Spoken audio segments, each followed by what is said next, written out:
नवे पाऊल नवा विचार लोकार्पण न्यूज। देवळा तहसील कार्यालय येथे छत्रपती शिवाजी महाराज महसूल समाधान शिबिर मोठ्या उत्साहात संपन्न झाले। देवळा मंडळाच्या वतीने आयोजित करण्यात आलेल्या या कार्यक्रमाची सुरुवात मान्यवरांचे स्वागत, दीप प्रज्वलन आणि महापुरुषांच्या प्रतिमा पूजनाने करण्यात आली।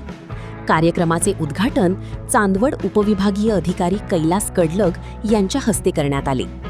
कार्यक्रमाची प्रास्ताविका देवळा तहसीलदार डॉक्टर मिलिंद कुलकर्णी यांनी केली। यावेळी उपविभागीय अधिकारी कैलास कडलग, दुय्यम निबंधक राजू शिंदे, कृषी विभागाचे अधिकारी पाठरे, आरोग्य विभागाचे अधिकारी शिवाजी गंजे यांनी विविध शासकीय योजनांची माहिती नागरिकांना दिली।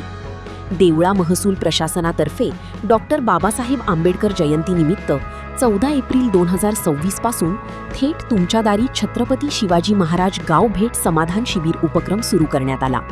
या उपक्रमांतर्गत सटवाईवाडी, माळवाडी, भौर, महात्मा फुले नगर, वाखारी, गुंजाळनगर, पिंपळगाव, दहिवड आणि महालपाटणी या गावांमध्ये थेट भेट देत शिबिरे घेण्यात आली। मार्च ते मे या कालावधीत महसूल प्रशासन गतिमान, पारदर्शक व लोकाभिमुख करण्यासाठी तसेच डिजिटल सेवांचा वापर वाढवण्यासाठी विशेष भर देण्यात आला। कार्यक्रमाला नायब तहसीलदार अहिरराव, शिलूकर, पुरवठा अधिकारी सौ गवांदे, मंडळ अधिकारी सुवर्णा थेटे, महसूल अधिकारी, महसूल सहाय्यक, ग्राम महसूल अधिकारी, भूमी अभिलेख विभागाचे अधिकारी, ग्राम विस्तार अधिकारी, सेतू संचालक, अंगणवाडी सेविका, नगरपंचायत कर्मचारी, कृषी विभागीय अधिकारी, पंचायत समिती कर्मचारी तसेच कोतवाल संघटनेचे पदाधिकारी उपस्थित होते। यावेळी शेतकरी प्रतिनिधी नाना शिंदे वाघ, बाळासाहेब देवरे आणि दादाजी पगार यांनी आपले मनोगत व्यक्त केले। देवळा तालुक्यातील मोठ्या संख्येने महिला पुरुष लाभार्थी आणि ग्रामस्थ उपस्थित होते। कार्यक्रमाचे सूत्रसंचालन ग्राम महसूल अधिकारी राकेश बच्छाव यांनी केले।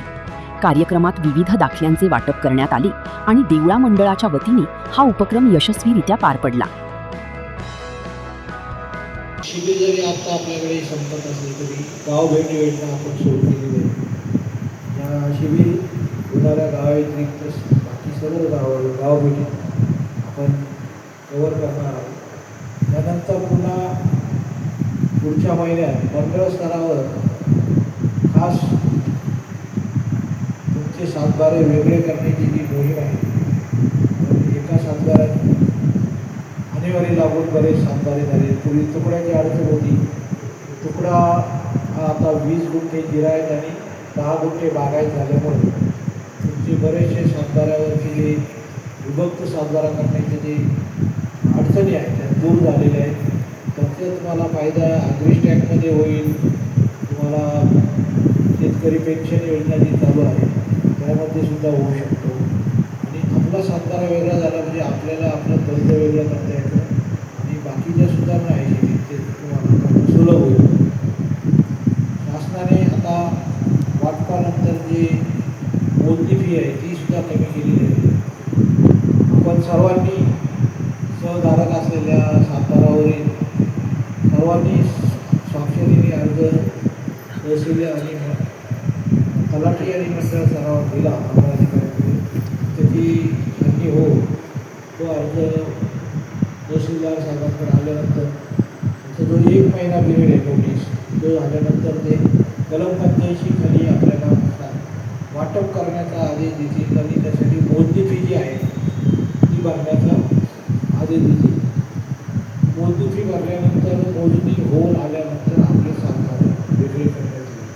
म्हणून सध्या आपले सातबारे फक्त आजच्या कार्यक्रमाला व्यासपीठावर उपस्थित सर्व मान्यवर, माझ्या शेतकरी बंधू भगिनी, आता नुकताच खरीप हंगाम सुरू होईल आणि खरीप हंगामामध्ये आपल्या तालुक्याचा जर विचार केला तर आपलं एक महत्त्वाचं पीक आहे तो म्हणजे मका। म्हणजे जवळजवळ आपल्या तालुक्यामध्ये 24,000 हेक्टर क्षेत्रावरती मका या पिकाची लागवड केली जाते। तर आपण मागच्या वर्षी पाहिले असेल या 2 वर्षापूर्वी तर मका पिकावरती मर रोगाचा मोठा प्रॉब्लेम येत होता, बरोबर आहे ना।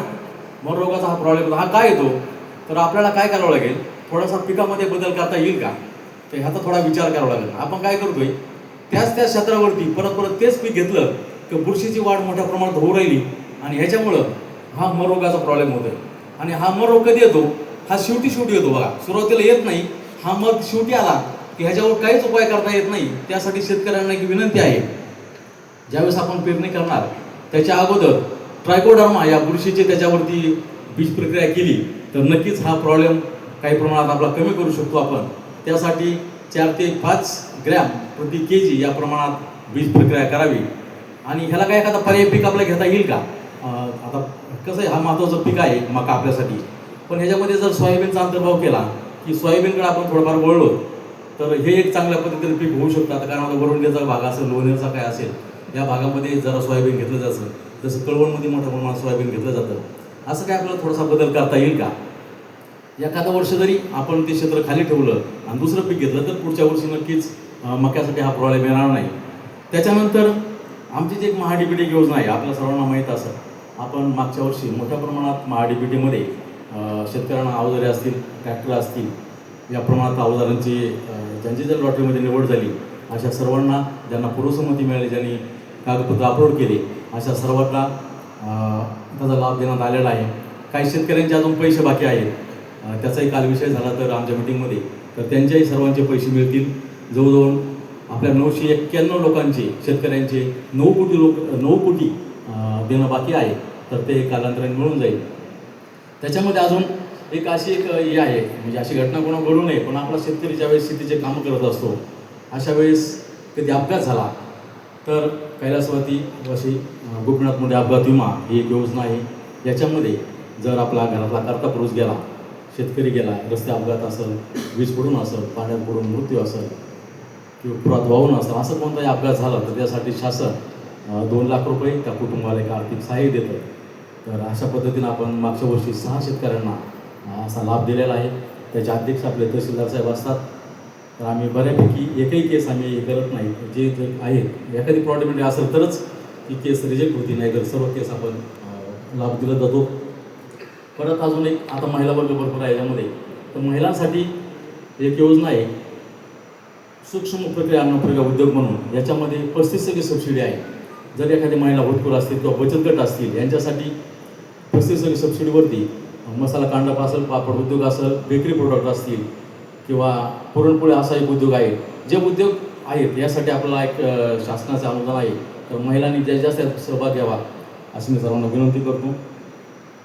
अजून कोणाच्या काही शंका असतील तर त्या नक्कीच आम्ही खाली असतो, आमचं ऑफिस असताना आम्ही ह्या मोहिमा ज्या आहेत, आता प्रत्येक गावगाव आम्ही आता एक कार्यक्रम घेतो खरीपच्या अगोदर. त्याच्यामध्ये बीज प्रक्रिया असेल, आता बीज प्रक्रिया असेल किंवा बियाणं उगवणक्षमता असेल, तर घरच्या घरी आपण कसं बियाणं तपासू शकतो तसं आम्ही प्रॅक्टिकल पुढं बाहेर करणारच आहोत आणि गाव पातळीसुद्धा आम्ही हे सगळे प्रयोग करणार आहोत. तर हा खरीप हंगाम आपल्या सर्वांसाठी आनंदाने जाऊ. ज्यांचं शासकीय जागेवरती अतिक्रमण आहे निवासी प्रयोजनासाठी, तर त्यांचं अतिक्रमण आपण नियमानुसार करणार आहोत आणि ती समिती ग्रामीण भागासाठी तहसीलदारांच्या अध्यक्षतेखाली आहे. त्यामुळं या इथल्या इथंच होणारा विषय आहे की जे हाच विषय पूर्वी जिल्हाधिकारी स्तरावर जायचा, कारण एखादी जागा अलॉट करणं हे अधिकार जिल्हाधिकाऱ्यांचे आहेत. परंतु विशेष बाब म्हणून जे अतिक्रमण 2011 पूर्वीचं आहे, जे निवासी प्रयोजनासाठी आहे, असं 500 चौरस फुटापर्यंतचं अतिक्रमण किंवा 1500 चौरस फूट आहे, पण आपण 500 गृहीत धरू कारण ते 500 चौरस फुटापर्यंत विनामूल्य आहे. तर एवढं निवासी प्रयोजनाचं अतिक्रमण आपल्याला तालुका स्तरावरच आता नियमानुसार करता येणार आहे आणि प्रत्येक गावोगावी असे अतिक्रमणं आहेत. त्या लोकांना अनेक वर्षांपासून कुठल्या सुविधा मिळत नसतात, कारण ते अतिक्रमित क्षेत्रात येतात.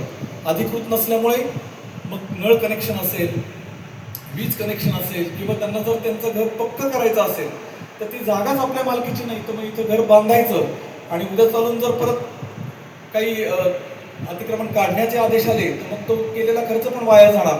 अशा पद्धतीच्या द्विधा मनस्थितीत अनेक वर्ष या कुटुंबांनी काढलेली आहे. तर क्षेत्रीय कर्मचाऱ्यांनी याची जाणीव आपण ठेवावी आणि या लोकांना खरंच न्याय देण्याची आपल्याला एक चांगली संधी इथं मिळालेली आहे आणि यामध्ये आपलं कुठलंही वाईट इंटेन्शन नाही.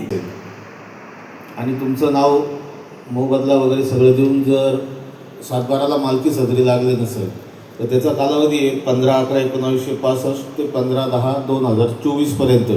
अशा खरेद्या तुम्ही केल्या आहे पण ते प्रमाणभूत क्षेत्रापेक्षा कमी असल्यामुळे तुमचं नाव लागत नाही आणि अकृषी बाबतीत हा विषय राहिला. तर आपण मंडल अधिकारी तलाठी यांच्याकडे याची नोंद करा आणि त्यांनी ती नोंद केल्यानंतर ते डॉक्युमेंट आमच्याकडे रजिस्ट्रेशन करायला घेऊन या. तुमचं काम त्यात होऊन जाईल. म्हणजे जे तुकडाबंदीचा बऱ्याच वर्षापासून प्रलंबित असलेला विषय मार्गी लावणं हे शासनाचं सगळ्यात महत्त्वाचं धोरण आहे.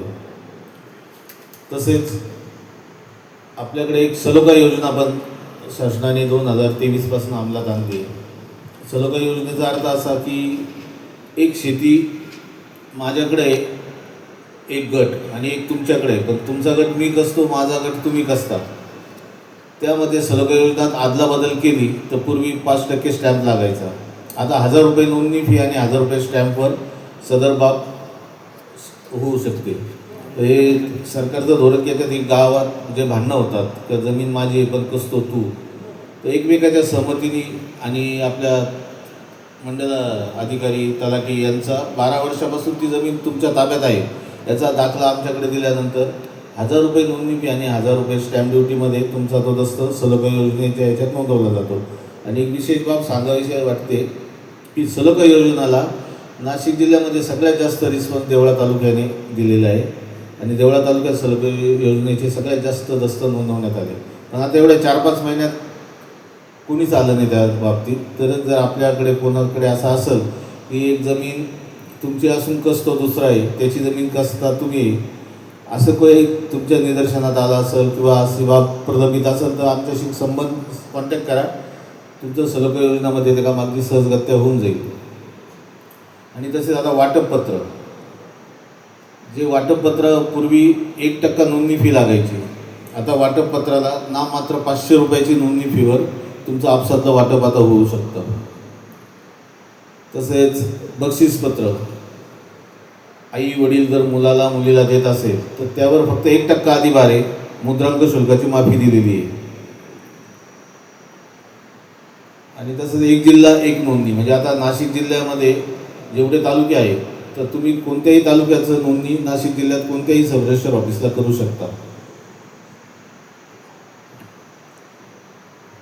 आणि पीक कर्जाच्या बाबतीत जर 2 लाखाच्या आत किंवा 2 लाखापर्यंत तुम्ही पीक कर्ज घेत असाल तर पूर्वी त्याला 0.3 स्टॅम्प ड्युटी लागायची.